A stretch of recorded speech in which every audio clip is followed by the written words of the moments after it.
Hello, Namaste, Jai Swaminarayan. Welcome back to my channel Deep's Home Life, and today recipe is cucumber ribbon raita.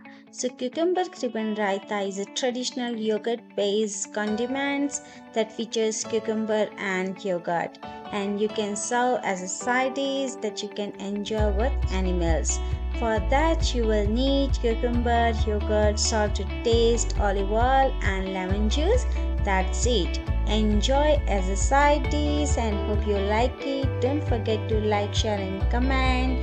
See you soon with another recipe. Till then, take care. Bye. Anya.